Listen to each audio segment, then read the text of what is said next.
ಆಕಾಶವಾಣಿ ಮಡಿಕೇರಿ.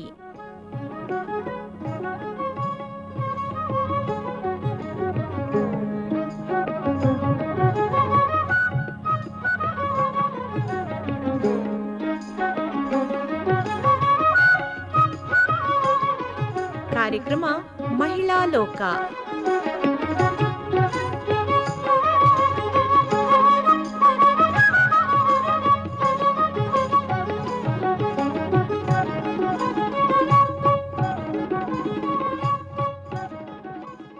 ಶ್ರೋತೃಗಳೇ ನಮಸ್ಕಾರ. ಇವತ್ತಿನ ಮಹಿಳಾ ಲೋಕ ಕಾರ್ಯಕ್ರಮಕ್ಕೆ ತಮಗೆಲ್ಲ ಆತ್ಮೀಯವಾದ ಸ್ವಾಗತವನ್ನ ಬಯಸ್ತಾ ಇದ್ದೇನೆ. ನಿಮ್ಮ ರೇಡಿಯೋ ಗೆಳತಿ ವಿದ್ಯಾ. ಕೇಳುಗರೆ, ಇಂದಿನ ಈ ಕಾರ್ಯಕ್ರಮದಲ್ಲಿ ಕೇಳಿ ಉದಯಕುಮಾರಿ ಚೆಂಬು ಅವರಿಂದ ಸಣ್ಣ ಕಥೆ ಪ್ರೀತಿ ಅಮರ. ನಂಬರ್ 12 ಗೌರಿಪುರ. ಪ್ರೀತಿ ವಾಸ ಮಾಡುವುದು ಇದೇ ನಗರದ ರೂಮ್ ಒಂದರಲ್ಲಿ. ಇವಳ ಮನೆ ಹಳ್ಳಿಗಾಡಿನಲ್ಲಿ ಇದ್ದರೂ ಕಾಲೇಜು ಶಿಕ್ಷಣಕ್ಕಾಗಿ ನಗರವನ್ನು ಸೇರಬೇಕಾಯಿತು. ಈಗ ಅದೇ ನಗರದಲ್ಲಿ ಹೈಸ್ಕೂಲ್ ಒಂದರಲ್ಲಿ ಶಿಕ್ಷಕಿಯಾಗಿದ್ದಾಳೆ. ಅವಳ ಅಚ್ಚುಕಟ್ಟಾದ ರೂಮ್ಗೆ ಪ್ರಿಯಕರ ಅಮರ್ ಆಗಾಗ ಬರುತ್ತಿದ್ದ. ಆಗ ಅವಳ ಮುಖ ಅರಳುತ್ತಿತ್ತು. ಅಲ್ಲಿ ಮಾತು, ಮೌನ, ಮುಗುಳು ನಗೆಯ ಸಾಮ್ರಾಜ್ಯ ಇರುತ್ತಿತ್ತು. ಒಂದು ದಿನ ಅಮರ್ ಮೌನದಿಂದ ಕೇಳಿದನು, ನಮ್ಮ ಪ್ರೀತಿಯ ಬಗ್ಗೆ ನಿನ್ನ ಮನೆಯವರಲ್ಲಿ ಹೇಳಿದ್ದೀಯಾ ಎಂದು. ಪ್ರೀತಿ ತಲೆ ತಗ್ಗಿಸಿಕೊಂಡು, ಇಂತಹ ವಿಷಯಗಳನ್ನು ಫೋನಿನಲ್ಲಿ ಹೇಗೆ ಹೇಳುವುದು? ರಜೆಗೆ ಹೋದಾಗ ಮುಖತಃ ತಿಳಿಸುವೆ ಎಂದಳು. ಸ್ವಲ್ಪ ಹೊತ್ತು ಇಬ್ಬರೂ ಮೌನವಾಗಿ ನಿಂತುಕೊಂಡರು. ಆಮೇಲೆ ಅವರಿಬ್ಬರ ಆಸೆಗಳನ್ನೆಲ್ಲ ಚೆಲ್ಲುತ್ತಾ ಮಾತನಾಡತೊಡಗಿದ್ದರು. ಅಲ್ಲಿಗೆ ಅಂದಿನ ಭೇಟಿ ಮುಗಿಯಿತು. ದಿನಗಳು ಉರುಳಿದವು. ಈಗ ಬೇಸಿಗೆ ರಜೆ. ಹಳ್ಳಿಗೆ ಬಂದಿರುವ ಪ್ರೀತಿ ತನ್ನ ಮತ್ತು ಅಮರ್ನ ಪ್ರೇಮ ಕಥೆಯನ್ನು ತಂದೆ ತಾಯಿಯ ಜೊತೆಯಲ್ಲಿ ಯಾವ ರೀತಿಯಲ್ಲಿ ಹೇಳುವುದು ಎಂದು ಚಿಂತೆಯ ಹಳ್ಳಕ್ಕೆ ಬಿದ್ದಳು. ಅಪ್ಪ ಅಮ್ಮನವರಲ್ಲಿ ಹೇಳದೆ ನನಗೆ ಬೇಕಾದ ಹುಡುಗನನ್ನು ಆರಿಸಿಕೊಂಡಿದ್ದೇನೆ. ಅಪ್ಪ ಅಮ್ಮ ಬಲು ಸೂಕ್ಷ್ಮ ಜೀವಿಗಳು, ನೊಂದುಕೊಳ್ಳುತ್ತಾರೆ.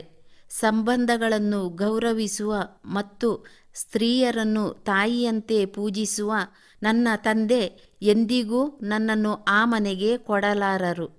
ಇಲ್ಲಿ ಆಸ್ತಿ ಅಂತಸ್ತಿನ ಬಗ್ಗೆ ದೊಡ್ಡ ಸಮಸ್ಯೆ ಇಲ್ಲ.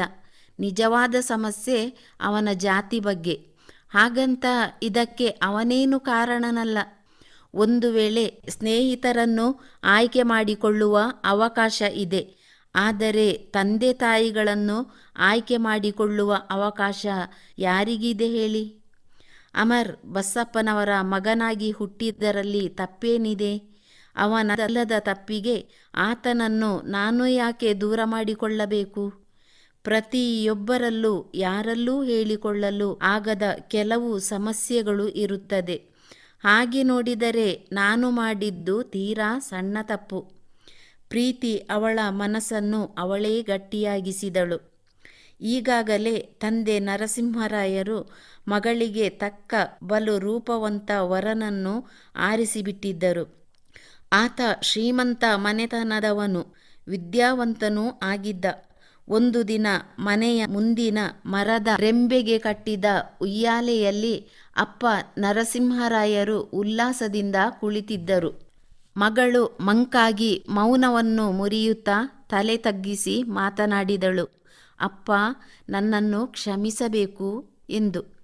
ಕ್ಷಮಿಸುವುದೇ? ಅಂಥದ್ದು ಏನಾಗಿದೆ ಮಗಳೇ? ನರಸಿಂಹರಾಯರಿಗೆ ಆಶ್ಚರ್ಯ.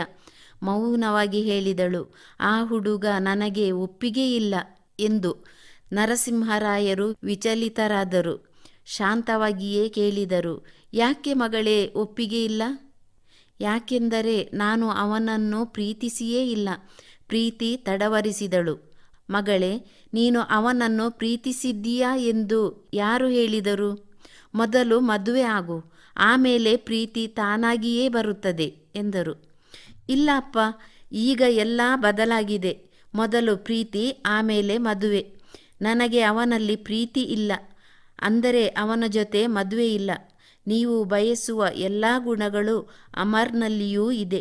ಆತನ ಜಾತಿ ಬೇರೆ ಆದರೂ ವಿದ್ಯಾವಂತ, ವಿನಯವಂತ.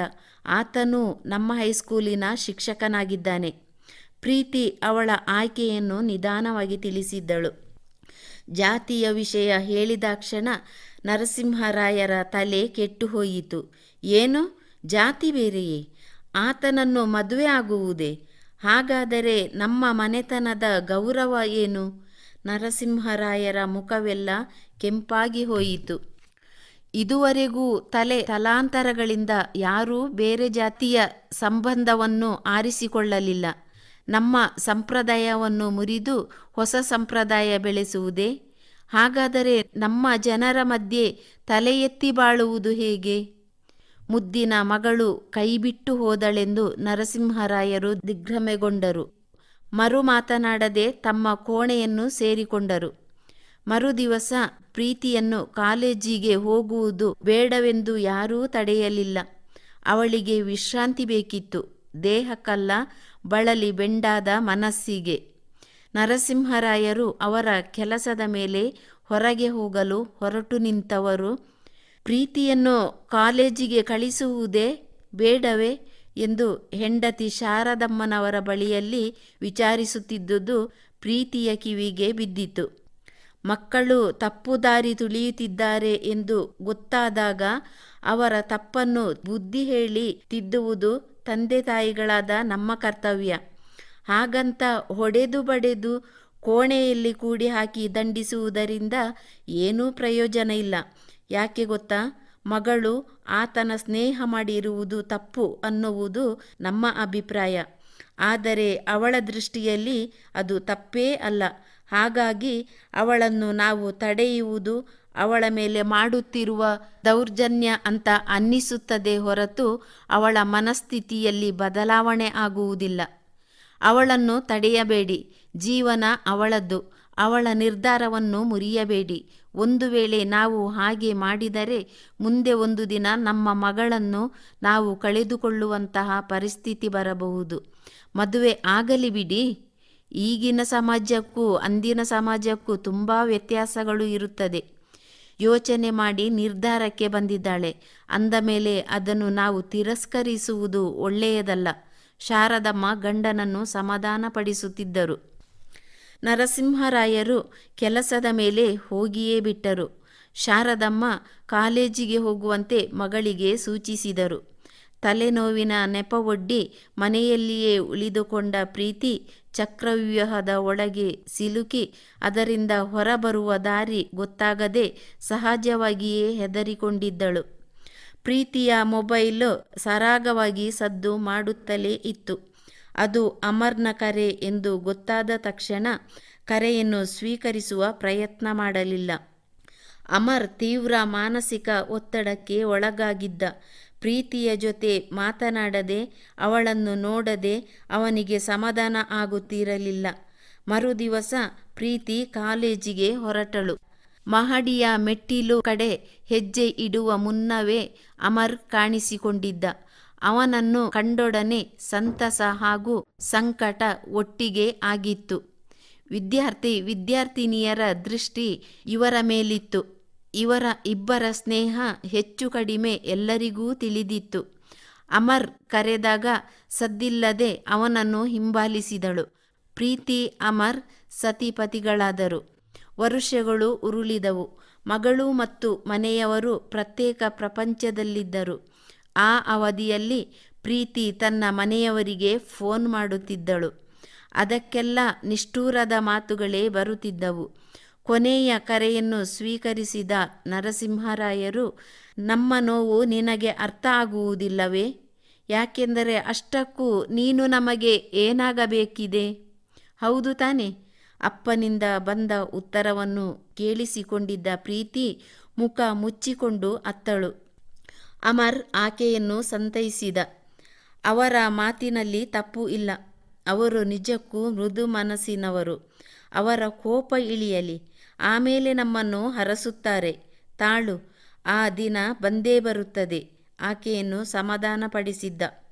ಪ್ರೀತಿಸಿದವನನ್ನು ಕೈ ಬಿಡದೆ ಇದ್ದರೂ ಶಾರದಮ್ಮನ ಮೃದು ಮನಸ್ಸು ಮಗಳನ್ನು ದೂರ ಮಾಡಲು ಒಪ್ಪದೆ 4-5 ಸಲ ಮಗಳ ಮನೆಗೆ ಹೋಗುವಂತೆ ಆಯಿತು.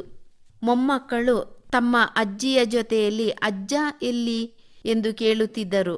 ಅಜ್ಜ ಇದ್ದಾರೆ ಎಂದು ತಿಳಿದ ಮೇಲೆ ಅವುಗಳಿಗೆ ಅಜ್ಜನನ್ನು ನೋಡುವ ಹಂಬಲ. ಒಂದೇ ಸಮನೆ ರಗಳೆ ಮಾಡುತ್ತಲೇ ಇದ್ದರು. ಮನೆಗೆ ಬಂದ ಶಾರದಮ್ಮ, ನಮ್ಮ ವಂಶದ ಕುಡಿಗಳಿಗೆ ನಿಮ್ಮನ್ನು ನೋಡುವ ಕಾತುರ, ದಯಮಾಡಿ ಅವುಗಳನ್ನು ಹರಸಿ ಎಂದು ನರಸಿಂಹರಾಯರಿಗೆ ಪದೇ ಪದೇ ಹೇಳುತ್ತಿದ್ದರು.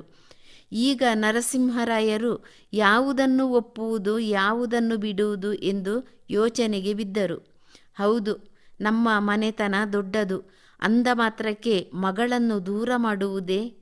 ನನ್ನ ಹಿರಿಯರು ಇಂತಹ ಪರೀಕ್ಷೆಯಲ್ಲಿ ಸಿಲುಕಲಿಲ್ಲ. ಒಂದು ವೇಳೆ ಇಂತಹ ಸಂದಿಗ್ಧಕ್ಕೆ ಬಿದ್ದಿದ್ದರೆ ಬದಲಾಗುತ್ತಿದ್ದರೋ ಏನೋ.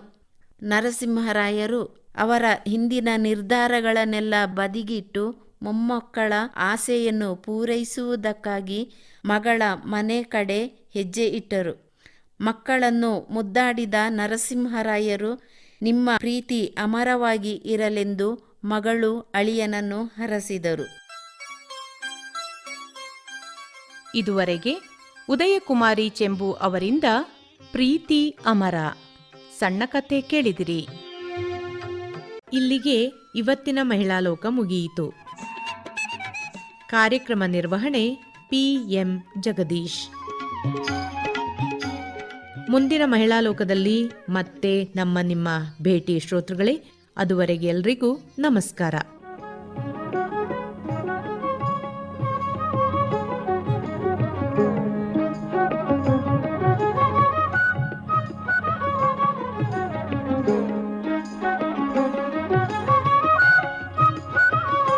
ಮಹಿಳಾ ಲೋಕ ಪ್ರಸಾರವಾಯಿತು.